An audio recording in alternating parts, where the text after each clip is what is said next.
everyone. I am in Bogota, so it's 10:20 here. Fortunately, it's sunny, though it's never truly warm here. I shared on the chat an article that I wrote with colleagues last year, I believe, but you know how time got really weird. So I think it was last year, or maybe 10 years ago, I'm not sure, on an exhibit we did in 2018 on armed conflict in Colombia and symbolic reparation. So in the article, we kind of did a sort of an auto analysis of how our methodologies contributed or not to symbolic reparation. And currently, I want to take that interest on human rights to a larger scale and to encompass both human and non-human rights. So that's the next step. And thank you for having me here.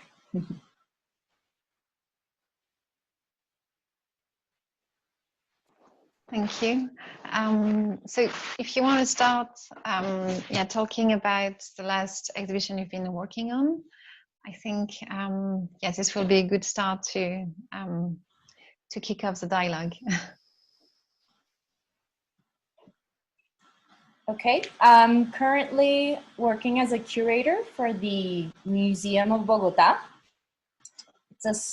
It's a small scale museum with a history of a very fragile history of changing sites, and administratively it finally found a home in the Institute of Heritage. So it's a public museum. And I'm just gonna quickly show you 3 slides, 1 second, of a project that we did. We concluded about a month ago, and we did basically as soon as a couple of weeks after we went into lockdown. So quickly, just to tell you, okay, most of the staff was new to the museum, so we have no real knowledge about the collections. The museum was closed. So what we decided to do, and this was an idea of somebody who's our digital expert, but he had also studied medicine. And he said, so why don't we do a digital exhibit on the 1918 influenza, which caused more victims than the First World War. And it hit Bogota pretty hard at the end of 1918.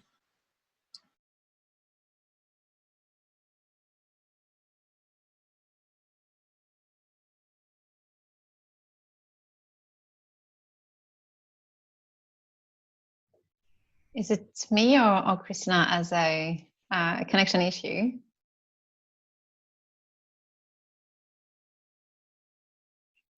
I also can't hear Cristina. Okay. Me neither. I think she just got frozen. Yeah, I think she's frozen. Julie, I will be quite curious to know actually how was the chat that you both had, and maybe you have something to share from our last session actually. Mm-hmm. Because I felt that sure. I jumped quite fast without actually talking about the last session. Yeah, it looks like we lost Cristina entirely for a moment. Yeah, maybe I'll just share a little bit of what Cristina and I talked about. We checked in with each other about what we'd both been working on, and where we found the link was that we both worked in museums where we had rethought history exhibitions during this time, and how problematic it is now to think about linear, and how problematic it's always been, but to think about linear histories and the idea of timelines. Almost every museum history exhibition is developed from a dominant culture perspective, and conversations about what museums do with this heavy infrastructure emphasis on collections the collections that they hold, and how these things become historical burdens instead of historical timelines with the lenses we have today, and how do we sort of radically rethink. We had a good conversation about how probably the role of museums today is more about thinking of history as a way to inform our future, and that thinking about the now and what comes after us is the important lens from which to view history, and that we were curious whether we held the language now to be able to talk about the future, and how do we help the creative community, the museum community, the global community develop a new language for talking about the future. But Christina's back, so I don't want to take her time. That's fine. Thank you for filling in while I was away. Okay, so I'm not gonna share more images. You can find it on Instagram. It's in Spanish. But anyway, so I just wanted to show you a couple of these images because we basically worked with what we had. You know, the museum has it doesn't even have a web page.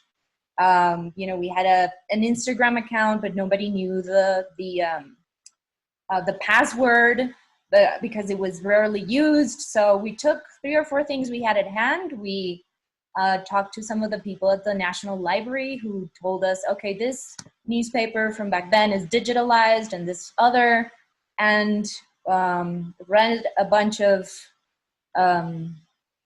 secondary sources and constructed our exhibit, and we were on the air 2 weeks after lockdown.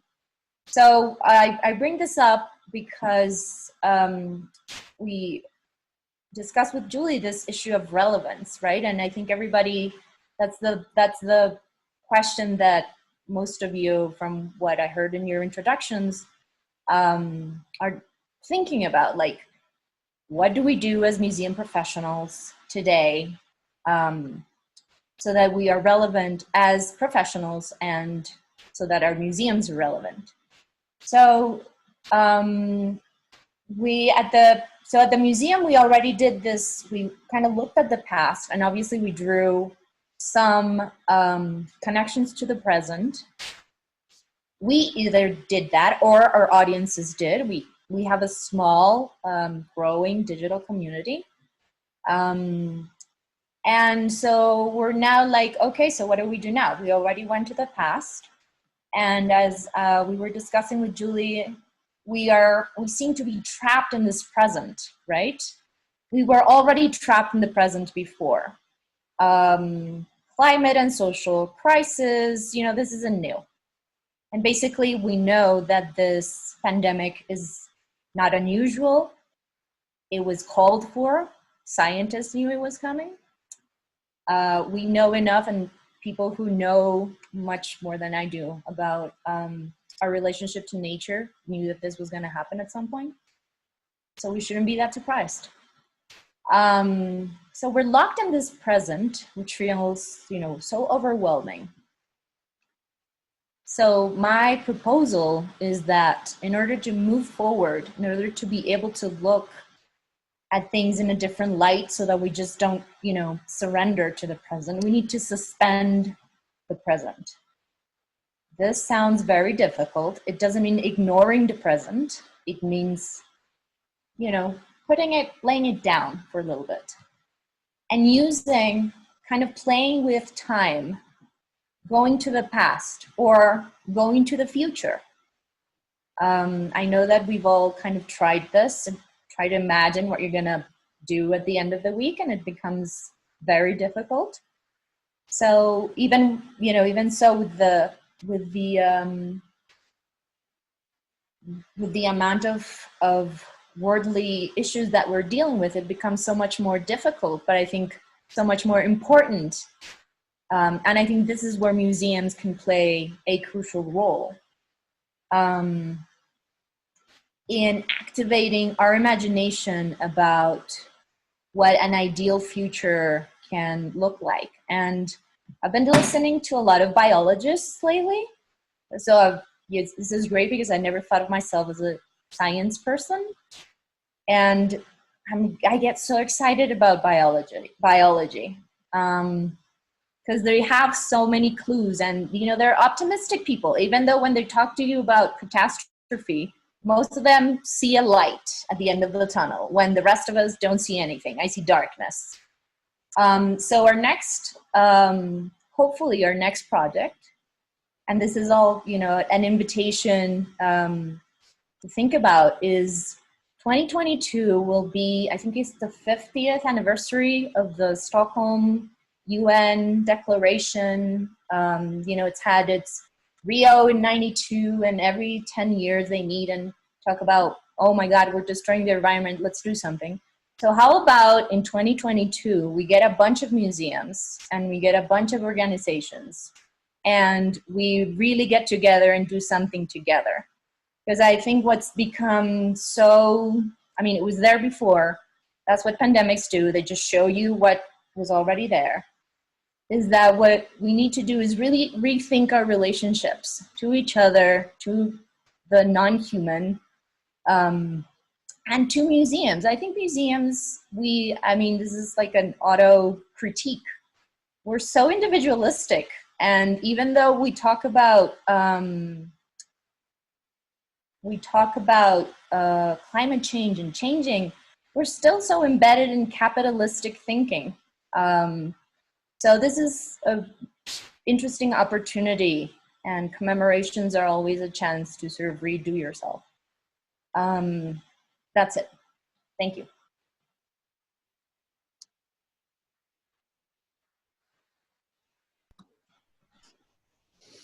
So Cristina, we talked a little bit about the burden of the idea of permanence in museums, and that many museums have what they even categorize as permanent exhibitions, and what burdens those become over time. We talked about your museum and examinations of history and redoing exhibitions in an effort to do those from new perspectives. Do you have thoughts about what the new historical timeline is or should be? How do we move away from the linear?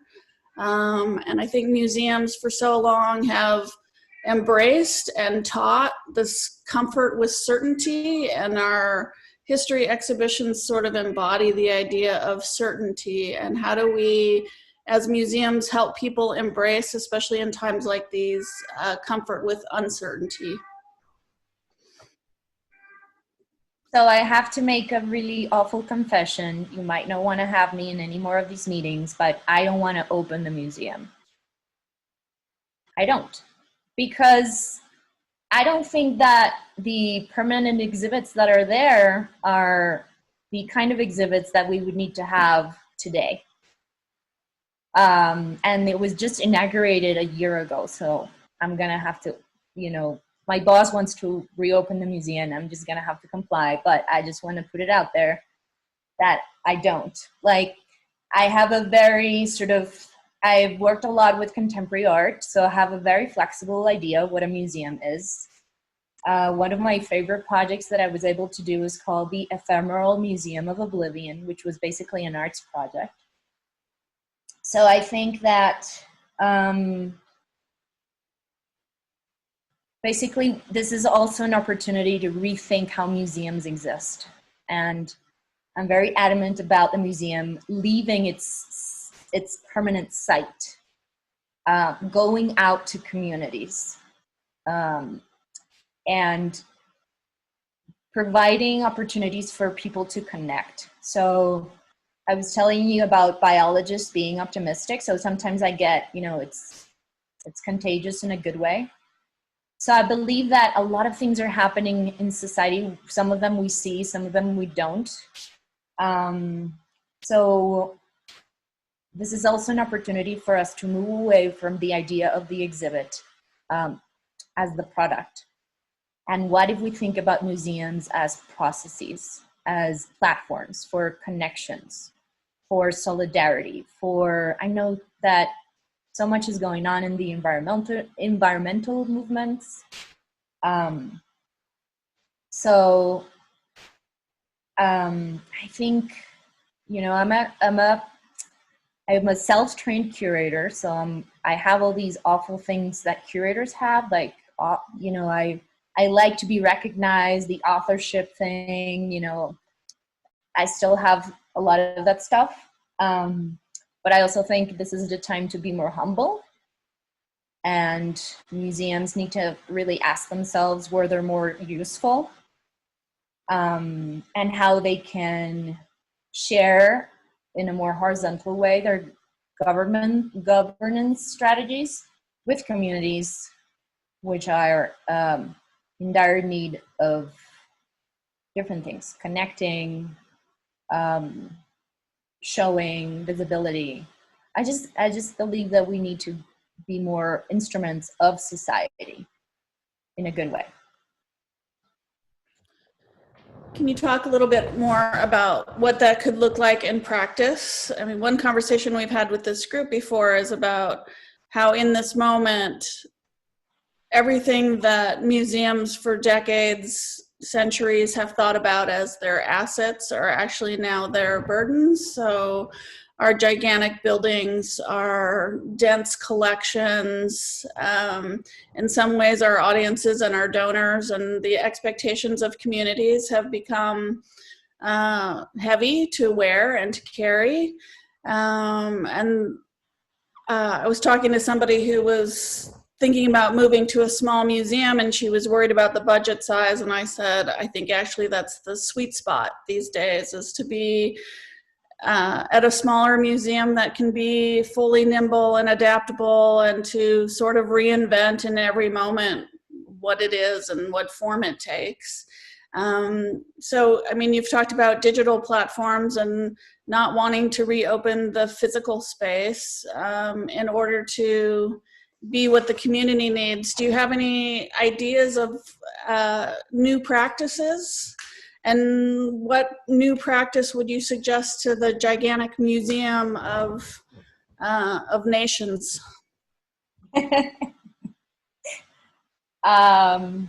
Yes, so I have this other thought that might be problematic, which is the past and our collections are meaningless.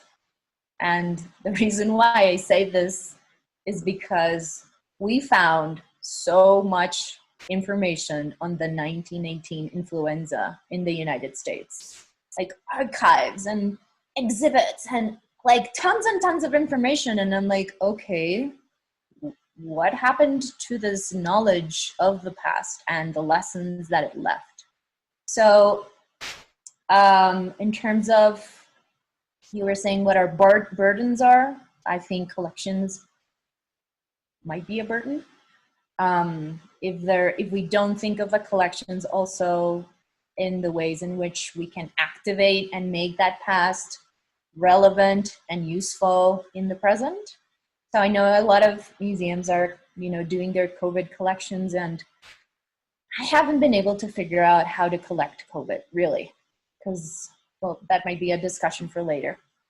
I know that this was a topic that you guys discussed previously. So anyways, new practices. Well, we inherited from the last government, the local government. The last mayor was big on, let's build infrastructure in the city.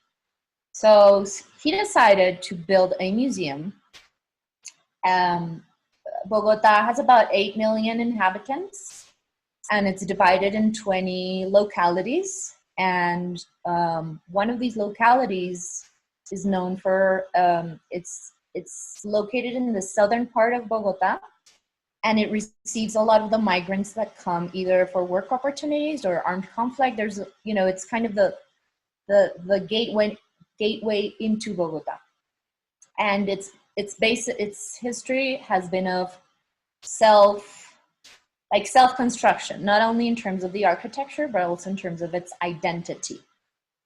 Very marginalized, poor communities, but it's going to have a new museum with the infrastructure. So when we came in, the narrative was done, it was all designed, and they just handed us, and it's like, okay, it's ready to do the studies, just, contract this and just put it in the museum. And when we looked at it, it had no community participation, no interaction with the people who live next to the museum. And I know that this community participation might become something of a cliche, but really, like, you're building a huge infrastructure in one of the most marginalized communities in Bogota, and you have no interaction with the people who are gonna visit the museum or create some sort of relationship with the museum. So this might not be a new practice, because we've heard about this for years and years, but definitely for the museum where I'm working at right now, this issue of how do we stop and listen. Last night I was reading this book on time, and how, we have to be quick, we have to produce, we have to do, 4 temporary exhibits a year, and then we do this, and we have, we need to do a new building. So what if we do things differently? What if we take the time so that the process of one exhibit is really a learning process for everyone involved? So the resources are, even if when they're scarce, they're used to their, they're used to their, you can really squeeze the value out of your resources.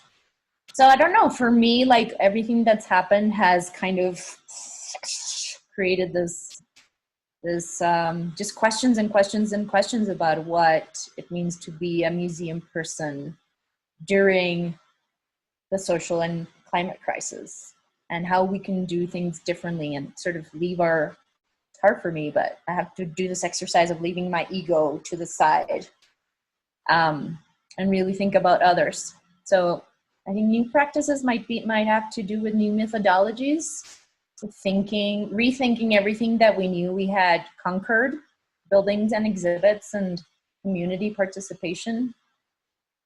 This is our chance to rethink everything. I'll just ask one more question and then open it up to everyone else. But you and I had a conversation about the future and museums' role in helping people envision what's possible. You mentioned the optimism of biologists. I believe there are other disciplines that are sort of rooted in optimism. Design is about finding solutions, kind of stubbornly optimistic that there's a solution to be found. We chatted about projects that we're working on, and I've been fascinated by how we're so stuck in the present that we've lost, in a way, our skill set for thinking about the future and envisioning it. And I'm always on a search for visionaries that are actually helping people imagine the future they might want, and what does that look like? What does that feel like? And it's hard to find. I started a habit of picking up every magazine that had future on the cover, and was struck by how almost all of them were about tech gadgets, that the future is somehow about the next phone, rather than our life ways, or the lessons we might learn, or the ways we might behave differently in the future. And so can you just reflect on our language for the future and the roles museums might play in helping people shift their ability and their language in terms of being able to even imagine a different future? So this semester, we're hoping to do a project where we ask people 2 questions. One of them is,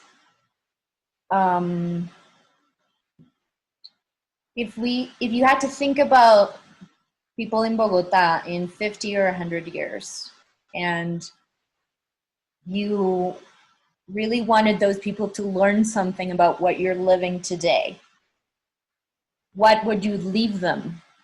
What would be the essential narrative that they would need to know?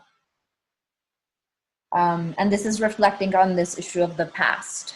We looked at the past and we were able to get a sense of it, but there were, at least for the Colombian case, there were not as many sources as we had hoped that there would be. So it was still even though we got a lot out of it, it was still very partial.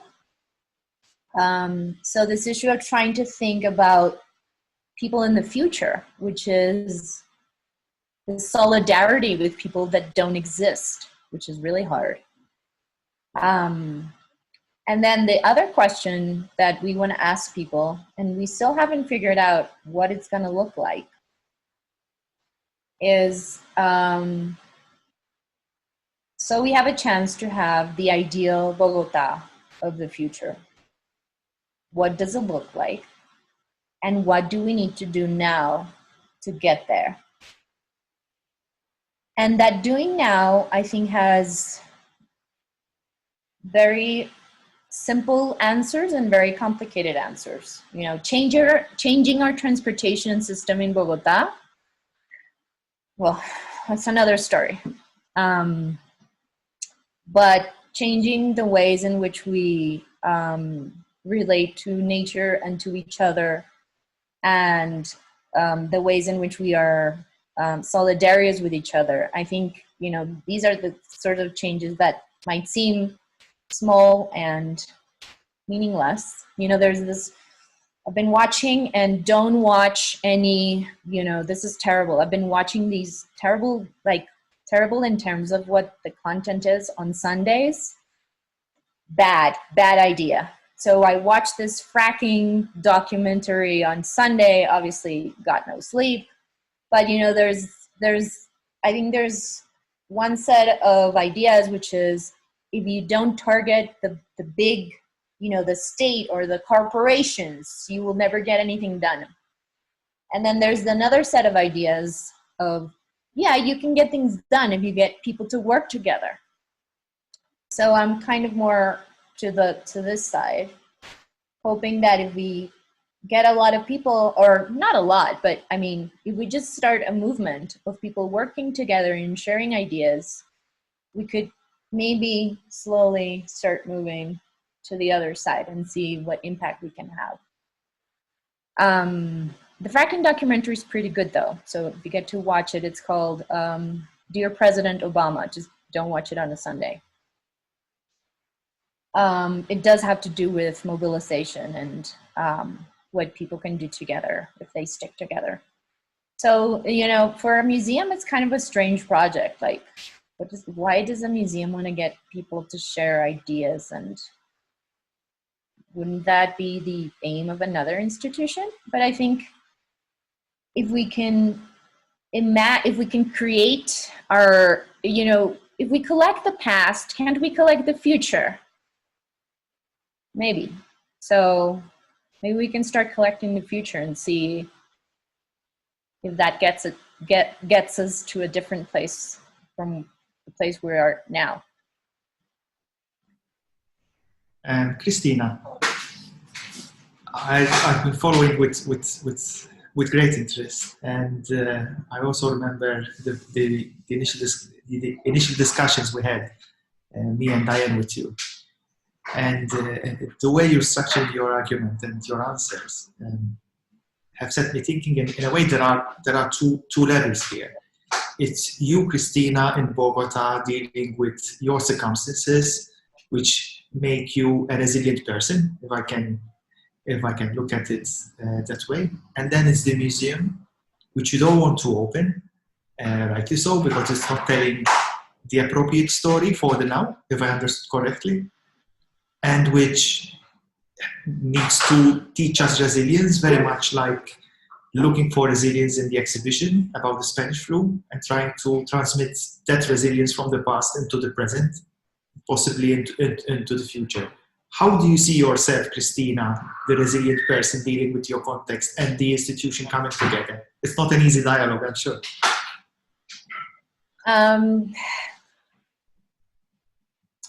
I think I'm a very lucky person to be working at an institution where basically I have a lot of freedom. So, and I'm also on the same wavelength as my boss, which is also very useful. We come, a lot of people that I work with right now come from the experience that I mentioned before, the Museum of Memory, which is this institution created to support processes of symbolic reparation in Colombia. So I think that our, let's say, training in human rights and working with victims and non-victims has given us this different insight into what museums can be working towards. So I'm, when I think about the future, I'm not sure what it looks like, but I try to think about this. I'm excited about this idea of getting a bunch of museums and people and professionals for 2022. And just, I know that these environmental issues, we don't need to think about them in the same way. But if we do think about them at the same time, we might, push our different societies to reflect, think, and maybe transform. So the article that I shared, our biggest, I wouldn't call it failure, but failure to succeed, was on how the exhibit contributed to non-repetition. So symbolic reparation is divided into different things. One of them is non-repetition, which is obviously is very hard, and you can't expect for one exhibitor or one museum to change everything. But non-repetition has to do with transformation, right? And transformation so that we're not where we were before. We need to, because that's where we were before caused where we are now. So we need to change in ways which pushes to a different place. And this is the idea of non-repetition, right? We don't need to go back. We need to go somewhere else. Sideways, up and down, but not back. So I think this working and even knowing that we had our contribution to this was so infinitely small, but it still gets me excited, this idea that museums can really, truly be sites for transformation, even in a really small scale. So this is where I try to think of, when I'm down, I try to think of 2022. I don't know what it looks like, but it gets me excited. But how do you consider activism as a tool? I mean, that is. I mean, you need to be very resilient and to sustain your activism and the ambition to change things. And I mean, I'm sure you have something to share with us there. I'm surrounded, and I work with people who, as I said, have been working in human rights. So I think that I've learned a lot from these people. And the issue on activism, I'm not an activist, as I mentioned when we spoke for the first time. I'm a curator that is interested in activism. And for the Museum of Memory, we first thought of activism as the simple task of having people question their own behaviors, stereotypes, and ideas about armed conflict. So initially, we didn't aspire to transform the whole of society, but at least to get people in a more self-reflective attitude about their own role and their own position towards armed conflict. So were you actually training activists or promoting activism? It's a bit of a cheeky question, I know. I think it's, for me, the activism comes in engaging with social justice issues.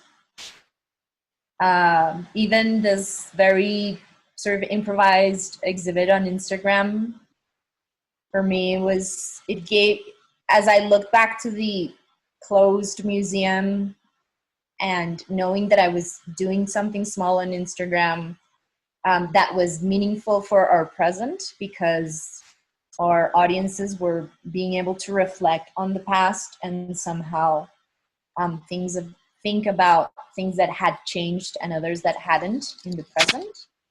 Wow, that gave me like meaning. Like I might have a permanent exhibit that is closed, that does not, like, I look back at it and I'm like, get no passion out of it, but I get excited about the possibilities. So I guess that is what draws me to activism, or learning from activists, being able to think about relevance and being meaningful. You know, sometimes it's something so tiny. We in our in Spanish Influenza, we did a couple of interviews with people in Bogota today who, for instance, were members of ethnic groups or LGBT plus, and you know, we didn't draw like huge crowds to these interviews, maybe 20 or 30 people,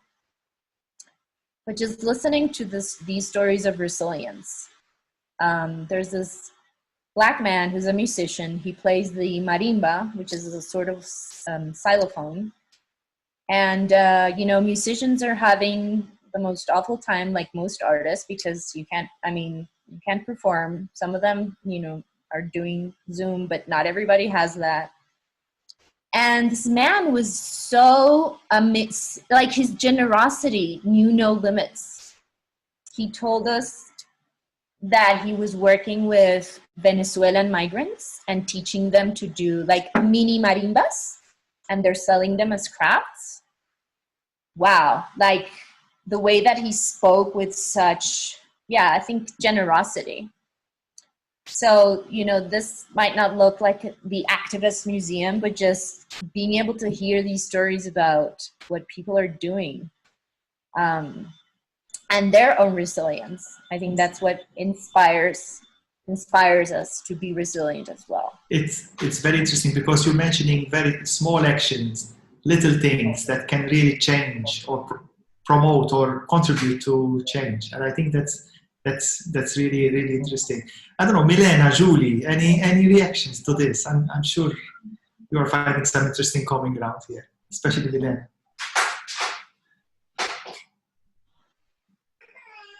Yeah, I'm sorry for the screaming there. It's my baby. Well, yes, I'm overwhelmed. I just came back from the vacation. I was 3 weeks off, so I will try to articulate my thoughts now in the best manner. But I'm so excited about thinking of new spaces in which we can function now.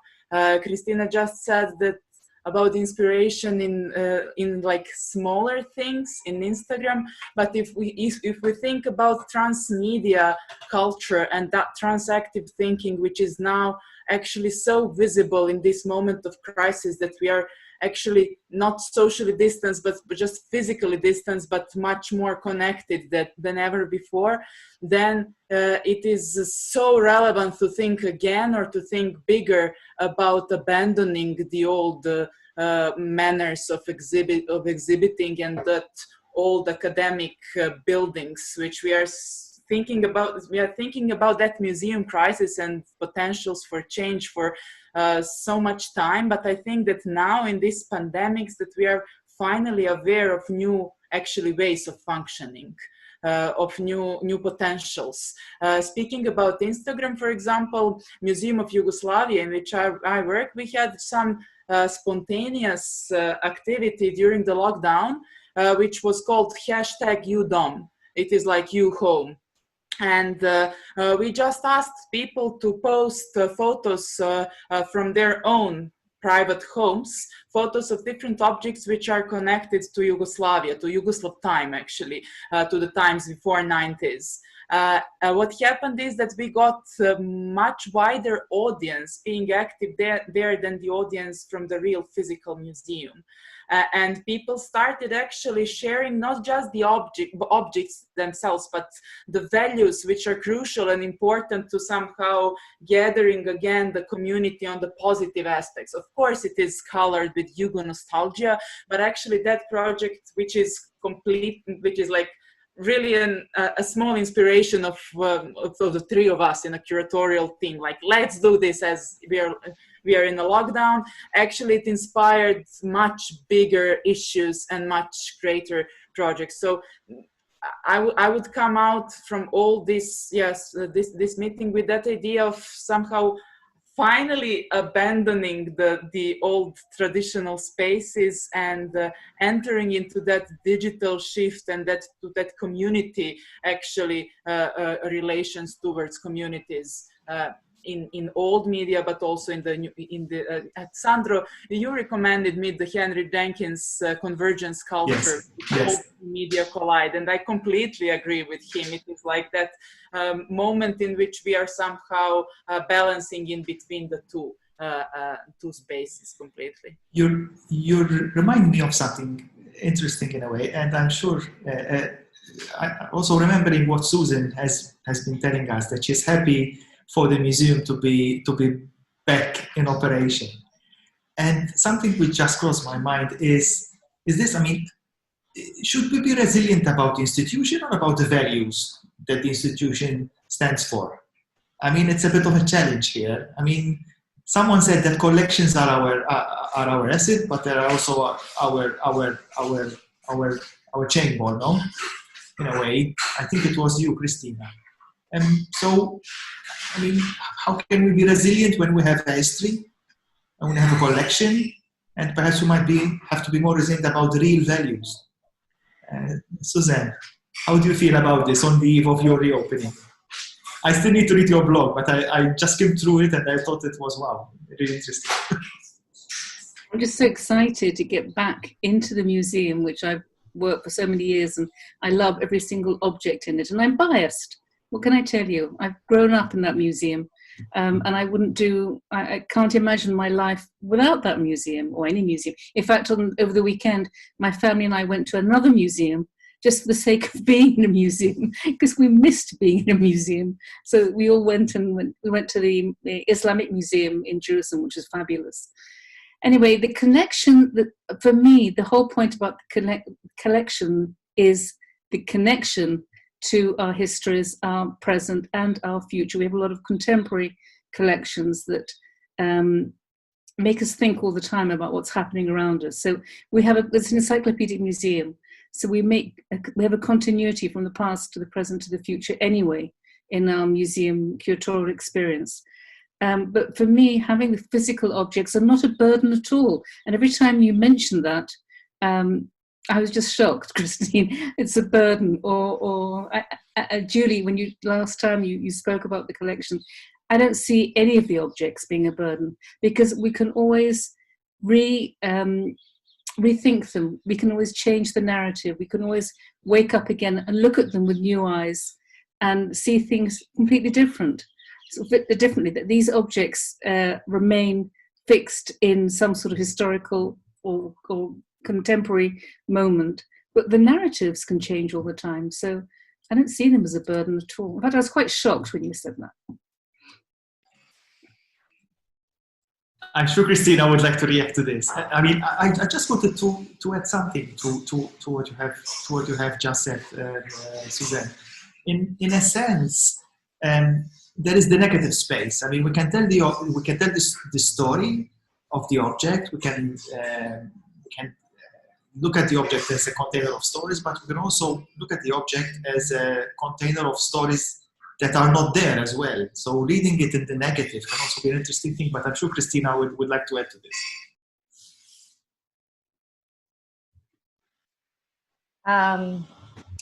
Yeah, I mean, I obviously said that to provoke debate.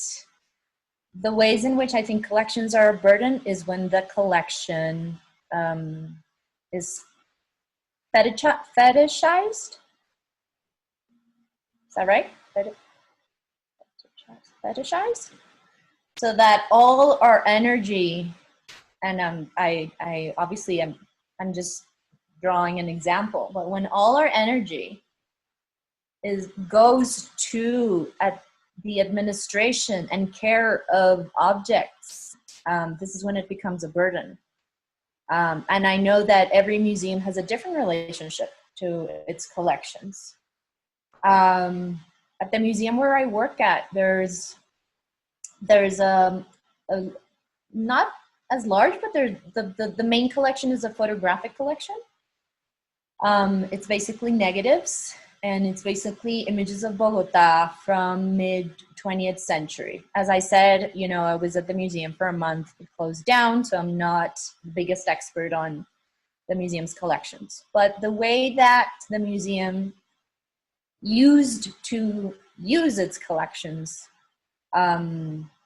was in a more sort of nostalgic, I think we discussed this, Sandro, that I told you that there's a date in Bogota's history, which is the 9th of April of 1948, which is the assassination of a political leftist leader. Oh my God, we are burdened by this date. Like, I know it's important, but it's like that date sort of becomes our everything. So it's before 1948, after 1948, as if we were destined. He was killed, there were riots, and part of the center was destroyed, but it had been destroyed already because they were modernizing the city, so it's kind of a myth. So this is when I say sometimes collections and the past, if we're too narrow-sighted. And why do we collect COVID? I don't think we need to collect COVID for the sake of COVID. We need to collect COVID to make it meaningful for people to, God damn it, learn from this. We all need to learn from this. We didn't learn from what influenza killed more than 50 million people around the world, and we learned nothing. Can we please learn from this as a society, please, let's learn from this, something. So this is where I like to play with these extremes of, I don't want to take all of the collections and throw them out the window, but it's more like reflecting, like, what do we collect for? I'd be curious, Julie, to know, how do you actually reassess your collection and reassess what you present and reevaluate, or just ask the people around you to see what you present differently? Yeah, I mean, I talk about burdens too as the way to provoke, but I think there are real burdens, and I think our collecting histories are problematic, and I think that's being called out right now, certainly being called out in the US. When you think about indigenous communities, how those objects were taken from those communities and those cultures, who has spoken, told those stories of those objects, has been problematic. So for us, it's not just reassessing our collections, but how are we going to provide access to those collections? How do you think anew about open source? How do we make sure we're not the storytellers from the dominant culture? Those are burdens, and they need to be burdens. I think we have to reimagine what collections mean. We have to consider what value those have today. I agree with you, Susan, that it's about the stories they can tell. I agree with Cristina that they're about the lessons we can learn. But we do need to reinvent our practices around those collections. I do think they're a burden in how we think about using new spaces and reaching communities and being nimble. We need buildings, extra buildings, just to house those objects. It's tremendous infrastructure. That does become a financial and an administrative and a content burden in a way. And I think the histories of collecting as part of our burden, just the philosophical idea of taking things from culture and making assumptions about their meaning without ever having worked with communities around those. I think there's really traditional ideas from the last couple decades about what it means to work with communities around objects, and now I think already those are a little quaint.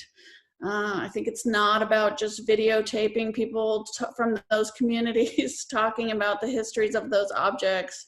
I really think we need to reinvent, as Cristina said, our approach to exhibitions, our approach to conversations, our approach to this idea of how we put those objects on display, and reevaluating our collections moving forward, about not collecting COVID for COVID's sake, about what are we collecting in the climate crisis that teaches us about tomorrow, about thinking about contemporary art in terms of what it teaches us and the language it gives us, rather than thinking of it as an object and how we're going to exhibit it. I mean, I think there's some pretty fundamental rethinks within that conversation. I just want to point out the Malcolm Gladwell podcasts are always brilliant. There's a particular one about the dragon psychology and museums as hoarders. So I think we're probably all nodding our heads because we understand that very well. But I think we need to revisit that concept as a museum, as a hoarder, as opposed to thinking clearly about what the collections are about. As soon as I read that, I sent it to the director of the museum. He said, "Oh yes, of course I read it. I listened to it, and of course we agree with Malcolm Gladwell. But we have a responsibility to the collections." And yeah, so interpretation, reinterpretation, and keeping contemporary and thinking forward, absolutely. But please listen to this particular dragon psychology if you have time. Dennis, I will be really curious to actually know, how do you select the traditions and the cultural heritage, like the intangible heritage that you actually share with the local communities to interact with them? Because it feels like you actually use this intangible heritage to interact with people and to foster social change, if I understood it right. So I feel you actually have a specific way to collect and to share heritage. Yes, how first of all, how we work with the community is we invest in the power of relationships. Even when we are going to a village, we can be introduced by a child. So if a child becomes our friend, then he will introduce us to the family. Then within the family, now we look for the knowledge keeper whom we want to talk. We want to talk. For instance, if we are looking, for instance, about the treatment of the skin infections, if there is a skin disease, and we want to know how the indigenous communities deal with the skin infections.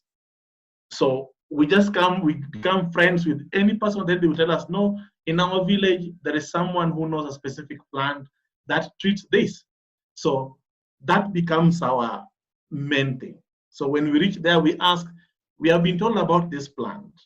And you find that the same plant has got different meanings into different people and different communities.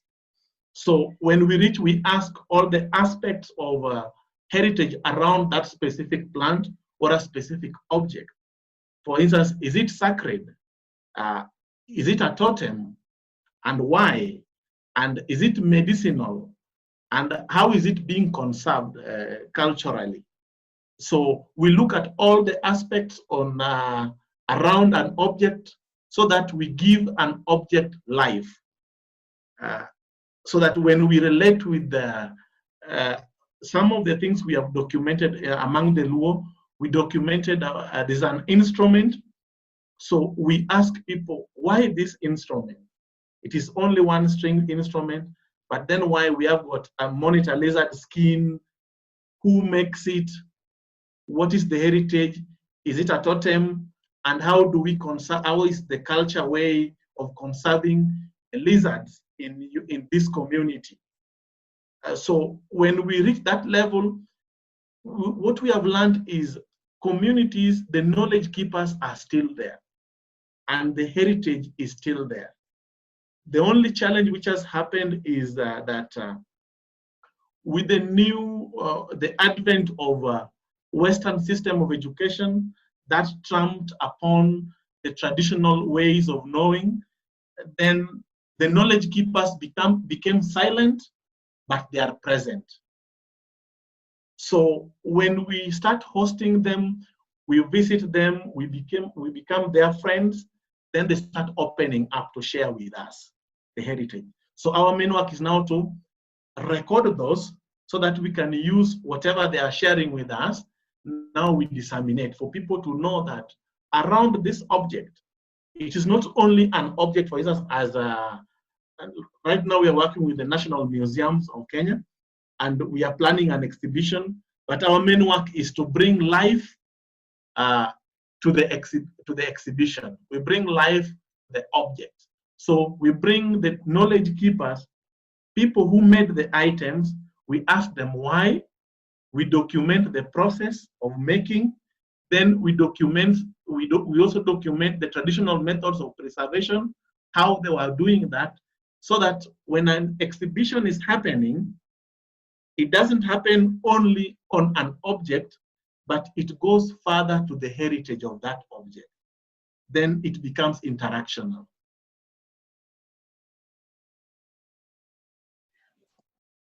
I'm very curious about Okay, sorry. sorry. As Cristina was talking about the object within now the museum spaces, there are quite a lot of objects now. Where are we taking them? The thing is now we have got the digital technology. Easiest way now to tap into communities. Pick one object, trace where it came from, then build connection with young people from that community. Give them a set of questions so that they can ask, they document, so that when the exhibition will be happening, the community already will have been roped into this exhibition by them sharing the intangible heritage that is not talked about while exhibition is happening.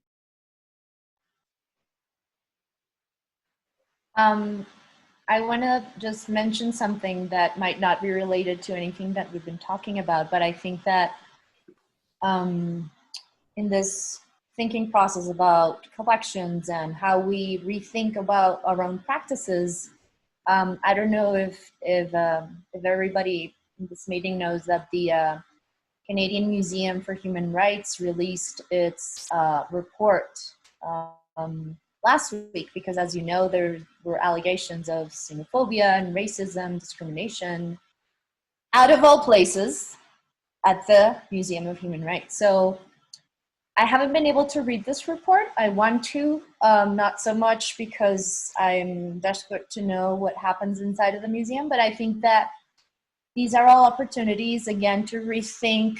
We've been talking about how do we rethink collections and what do we do with communities, but it's also an opportunity to sort of rethink ourselves as professionals and our own ethics, let's say.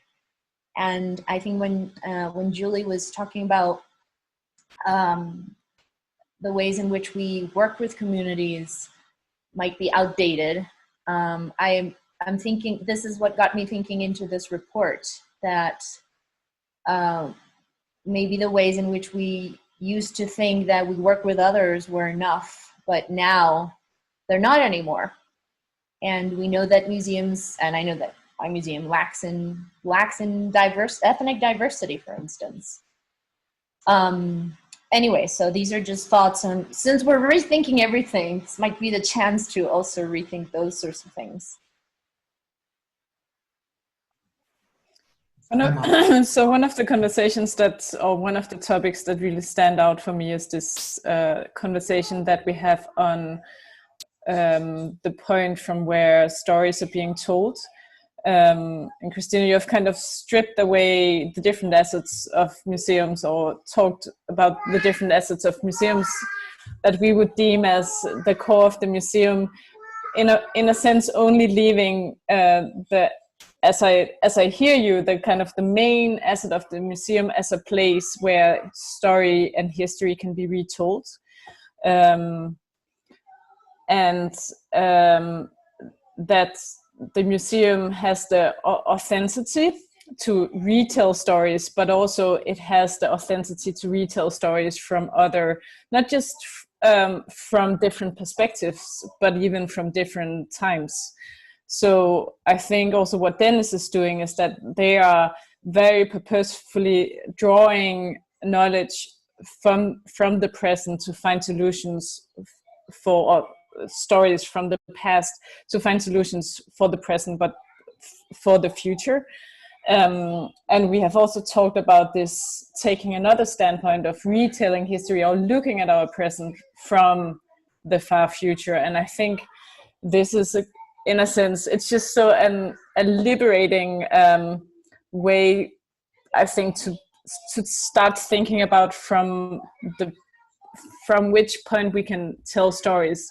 It's not just about trying to tell stories, from not just dominating perspectives and cultures, but really think about from which point in time do we tell stories, and do we always need to tell stories from this sense of being a part of the history, being a part of the narrative. I think this is also what is limiting our imagination so much, is that we see ourselves as a part of this history, and we are at a certain point in a line of a history, and we are trying to take that kind of the narrative and continue that narrative, whereas sometimes we need to get out of that trap of the present to be able to, as you say, reimagine the present and start acting for the future. So it's just a very inspiring conversation. I've had a lot of, I don't know, I really feel it's opening and reminding me of some really important things. Also, how you have talked about the way that we are producing things. My daughter is coming. She needs a new diaper now. So I need to finish up in a second. Yeah, you can say hi. So so thank you so much. Yeah. I need to jump. I'll be back in a minute. I'd just like to jump in. I do agree with Anne-Sophie. This has been a very stimulating conversation from so many different points of view. I do sustain that interpretation and how we tell the stories around objects is what really makes the difference.